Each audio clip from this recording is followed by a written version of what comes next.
ساكن في المنطقة هنا، وأعرف عن الجامع ده كتير، وفي هنا بأمانة معجزة إلهية. اللي عنده أي نوع من أنواع الإدمان كان بيحط ليمون، بيعصر ليمون على العمود وبيلحسه لحد ما لسانه يخر دم ويشفى هو بعد كده. حتى تلاحظوا إن هي غويطة من مكان اللسان وتعدل مكان اللسان فيها. النهارده حر جدا، احنا دلوقتي 4 يوليو، ومع ذلك في الجزء ده من سوق السلاح ما بنحسش بالحر، لانه الظل، المباني بترمي ظل على بعض، ففي حنيه على الانسان، وده بيميز القاهره القديمه وتعاملها مع البشر. احنا قدام حاره الشماشرجي يعني اللي كان بيمشي قدام السلطان او الامير يوسع السكه. اهلا وسهلا. اهلا بحضرتك. اتعرف بحضرتك؟ احمد حنفي. اهلا وسهلا. انت من هنا من المنطقه؟ تعرف ايه عن سوق السلاح ده؟ اعرف ان هو كان يعتبر سوق تجاري في ايام المماليك لبيع السلاح للمماليك. كان السلاح كله بيتباع هنا لغايه سنه كام كان في سلاح في الحته؟ لا يعني كان اخر واحد بيبيع سلاح من فتره مش بعيده قوي يعني، هنا على باب الشارع فوق، ثالث او رابع محل. كان مين؟ اسمه احمد لاشين. موجود؟ لا دلوقتي حاليا مش موجود يعني. ده اخر واحد كان بيبيع سلاح. اخر واحد بيبيع سلاح في المنطقه. كان سلاح ابيض. كان سلاح ابيض، سيوف وخناجر والحاره اللي انت خارج منها. الحاره هنا حاره الشماشرجي. نعم. الشماشرجي اللي هو كان بيمشي قدام كان بيمشي قدام الملك، بيوسع له الطريق، بيوسع له السكه اللي هو ماشي فيها كده. وده سبيل؟ ده سبيل مصطفى سنان. سبيل مصطفى سنان. سبيل مصطفى سنان 1630 من العصر العثماني، لكن احنا مش هنتكلم عن الاسبله دلوقتي لان مأجل الكلام عن الاسبله لسبيل جميل جدا موجود في هذا الشارع، سبيل رقية دودة. متشكرين يا مش عارف.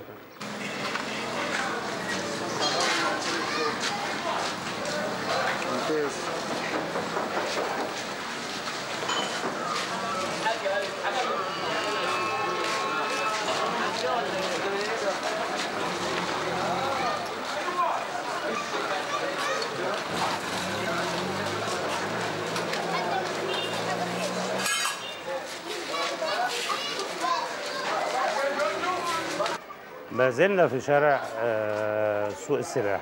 ليه سوق السلاح هنا؟ سوق السلاح كان بيخدم المماليك في القلعة، يعني الأسلحة اللي كان بيستخدمها المماليك كانت بتعد في هذا الشارع. وزي ما عرفنا آخر واحد كان بيشتغل في صناعة السلاح توفى في السبعينات تقريبا في أول الشارع.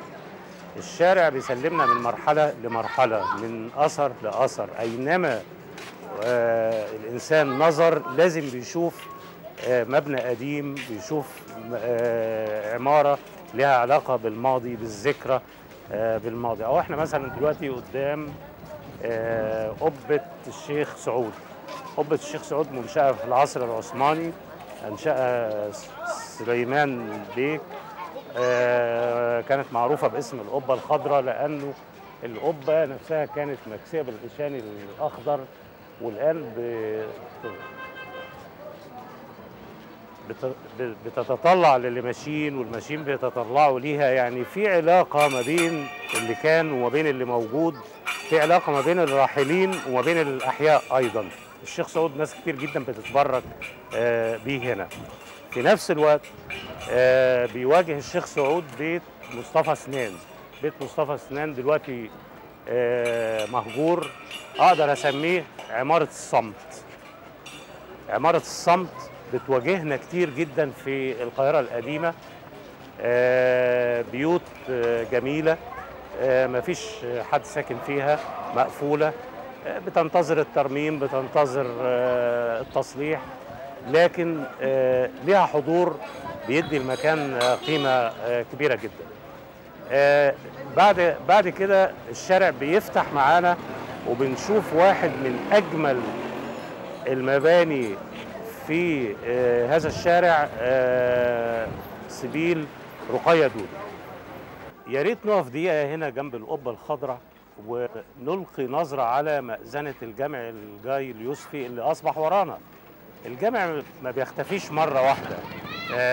تصميم الشارع بيسمح إنه العين بتظل على علاقة بالمسجد. بنشوف مأذنة الجاي اليوسفي، مأذنة من أجمل المآذن المصرية اللي بتكتمل فيها الشخصية المصرية للمدنة. رشيقة جميلة، شوية شوية بتختفي وبيلتف الشارع. بنمر ببيت مصطفى اسنان، هو واقف دلوقتي مغلق، اللي بنسميه عمارة الصمت. قبل ما نوصل سبيل رقية دودو، هنا بنلاحظ حاجة مهمة في الشارع، وهي فكرة تقسيم المراحل. يعني سبيل رقية دودو احنا بنشوفه دلوقتي في كأنه قافل الشارع، كأن الشارع هينتهي هناك. ده بيحسس الماشي انه المسافة هتنتهي في النقطة دي، وبالتالي بيشعر براحة نفسية، سمت وعد بالوصول باستمرار.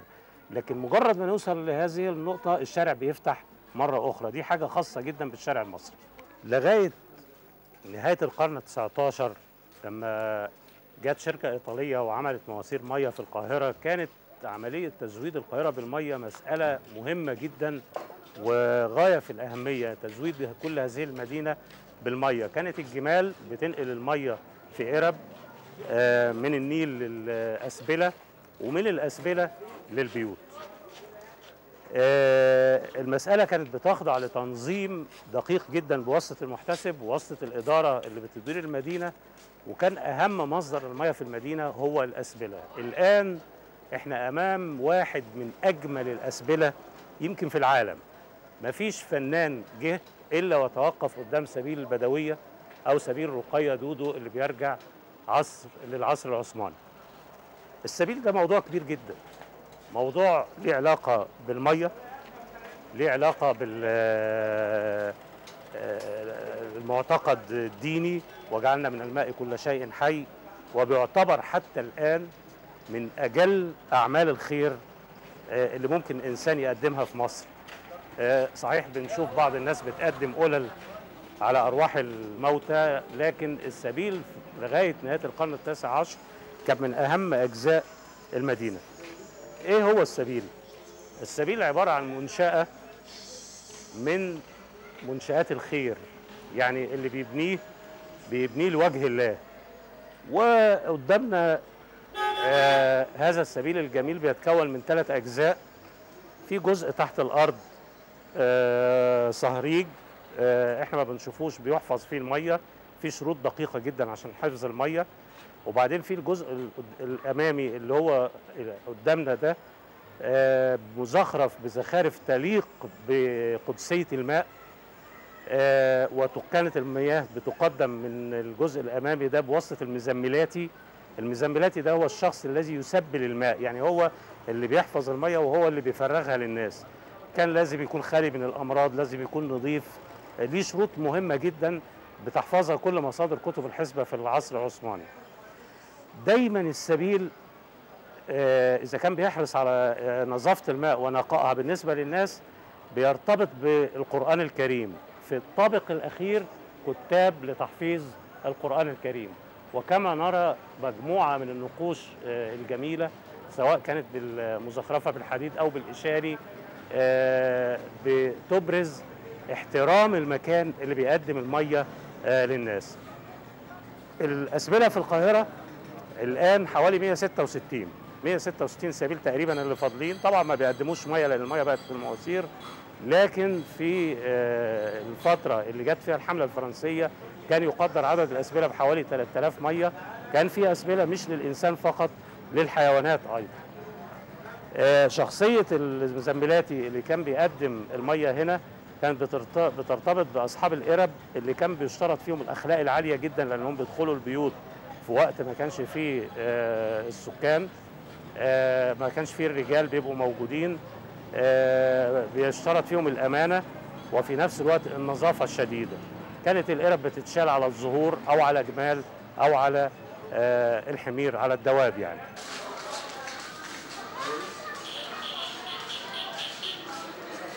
هنا وأنا بستعد عشان نمشي من قدام سبيل رقية دودو، يا ريت لو بصينا لورا هنلاقي مدنة الجاي اليوسفي بتودعنا، مدنة بتسلمنا المدنة، سبيل بيسلمنا السبيل، بناء قديم بيسلمنا البناء قديم. دايما الإنسان في إيد الزمن وفي إيد العمارة وفي إيد الفن في القاهرة القديمة. عم محمد، انت جار اجمل سبيل في القاهره، تعرف ايه عن السبيل ده؟ السبيل ده جه لقيت اتلغى السبيل وكان مفتوح كتاب. سنه كام؟ سنه 52 فتحت. ربنا يديك العمر. ربنا يكرمك. انت فتحت الدكان ده سنه 52. وقتها كان السبيل ما عادش فيه ميه. ما كانش فيه ميه، كان شغال كتاب. مين اللي كان بيدرس فيه؟ كان راجل شيخ على قد حاله كده، كان اسمه الشيخ يوسف. ويحفظ القران الكريم. القران الكريم ده من الخمسينات للستينات. يعني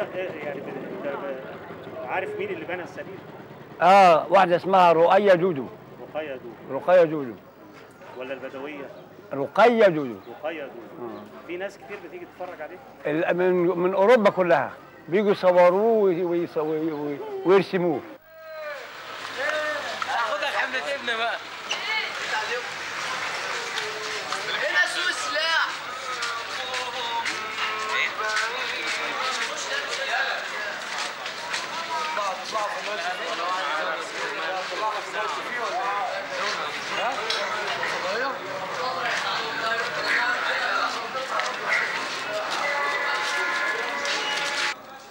لازم العين في شارع سوق السلاح، الشارع الجميل اللي زي النهر اللي بيسري على مهل ده، تقع اما على واجهه جامع او سبيل او مدنه او مدخل حمام.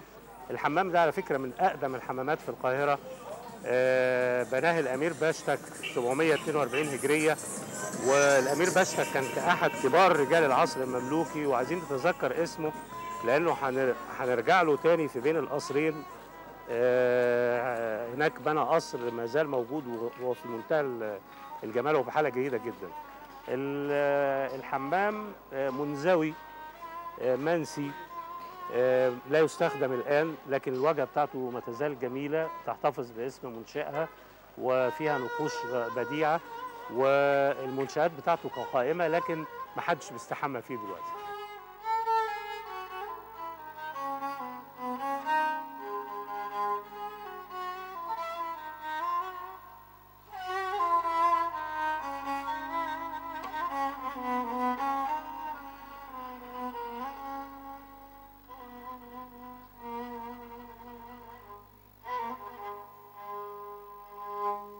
هل صحيح ان شكوكو كان ساكن هنا؟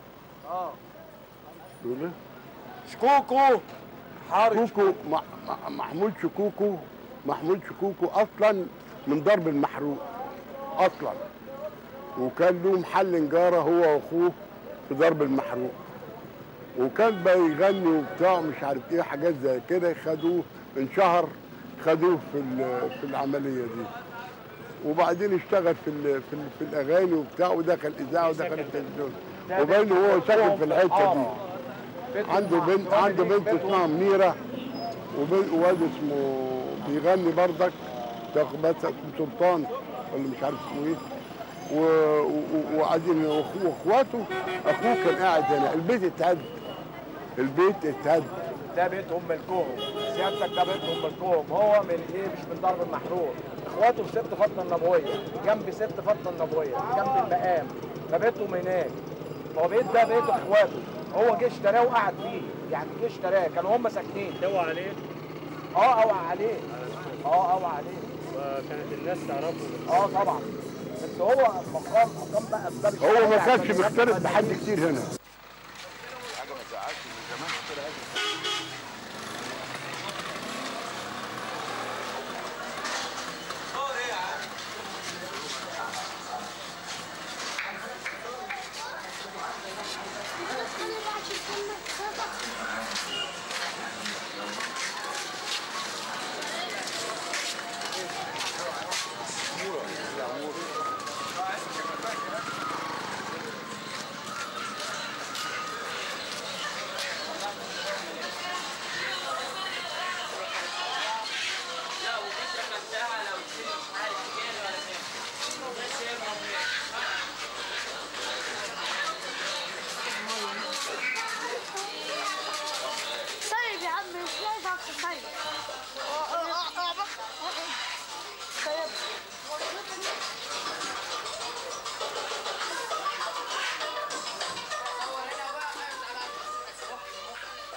سوق السلاح دلوقتي بقى ورانا، الشارع اتغير رغم انه مستمر، هو نفس الشارع اتغير لضرب التبانه او شارع التبانه. التبانه برضو كان بيخدم على القلعه، لان كان في بتوع التبن اللي هم بيوردوا لزوم الخيول والدواب الخاصه بالمماليك. اول مدنه بتستلمنا هنا بعد ما ودعنا الجايد يوسفي مدنه مسجد الطنبوغه المرداني. شخصيا انا بفكر فيهم كل ما امشي في هذا المكان. الاول هو الطنبوغه ابن عبد الله المرداني الساقي اللي بنى الجامع الجميل ده اللي بتلوح لنا مأذنته، بتبتدي تستلمنا اول ما بندخل في شارع التبانه. شارع التبانه هو الجزء الثاني من بعد سوق السلاح، هو نفس الشارع ما بيتغيرش بس الوظيفه بتختلف. الشخص الثاني هو السيوفي، كبير مهندسي دولة الناصر محمد بن قلاوون، أحد أعظم سلاطين المماليك في مصر. الطنبوغة المرداني الأمير الساقي هو الذي بنى هذا المسجد الجميل اللي احنا بنشوف مئذنته الرشيقة اللي بتكتمل فيها كل عناصر المصرية الأصيلة في المبنى. أيضا شرفات تمثل حدود المكان والمدخل.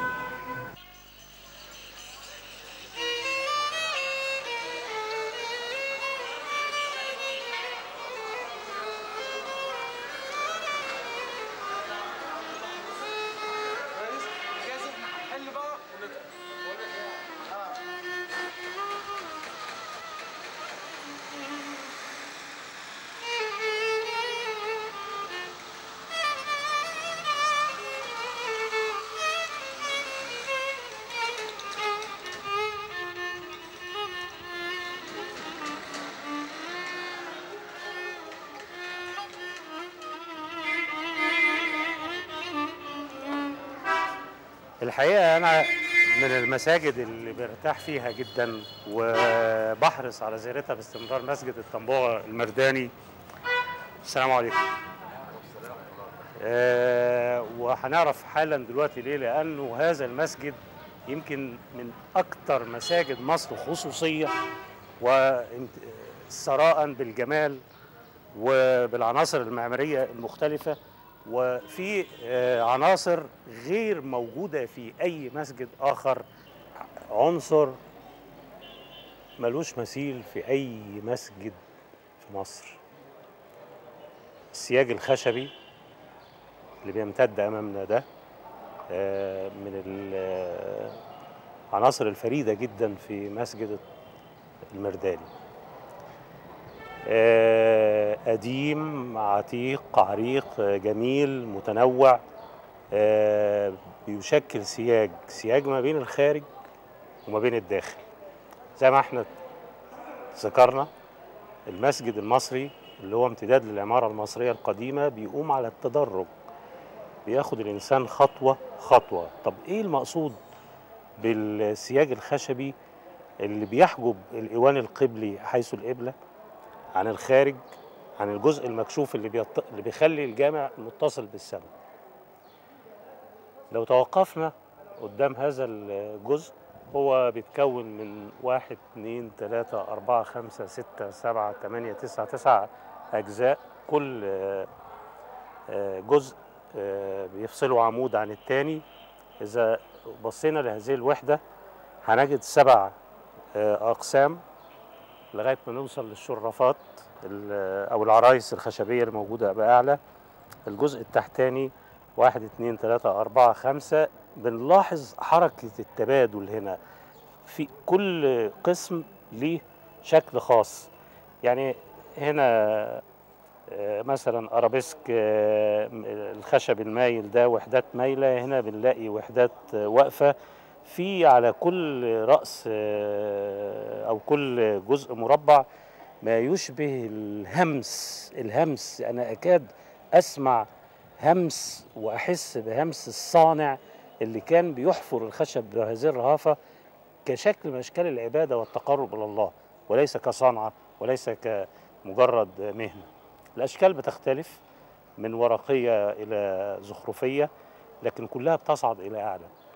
بنلاحظ التبادل اللي بيدي نوع من الحركة الدائرية. يعني هنا بنشوف وحدة بتشبهها الوحدة اللي على الشمال، اللي فوق اللي على اليمين بيديني حركة دائرية اللي هي حركة الكون، وفي نفس الوقت مرفوع بيتخلل القلب هذه العمد. هذا السياج بيشكل نوع من الحاجب المادي والروحي.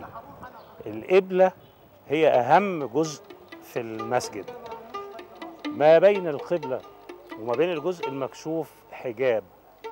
في المادة هو حجاب من الخشب المزخرف المنمنم اللي صنعه الإنسان، لكن كرمز هو حجاب ما بين الداخل وما بين الخارج، ما بين الخارج المحدود وما بين الداخل اللامحدود الذي سوف يؤدي بنا إلى القبلة. هذا السياج الخشبي الجميل أنا بعتبره حجاب بيفصل ما بين مرحلتين بتعبرهم الروح في هذا المسجد الفريد. يا ترى المهندس اللي بنى هذا المسجد السيوفي كبير مهندسي السلطان ناصر محمد بن قلاوون كانت في دماغه هذه المعاني وهو بيعمل هذا التكوين الذي لا مثيل له من الخشب؟ من الحاجات اللي بتبث الأمان والراحة في نفسي أولا كمية الأشجار المزروعة اللي يمكن بترمز إلى رياض الجنة.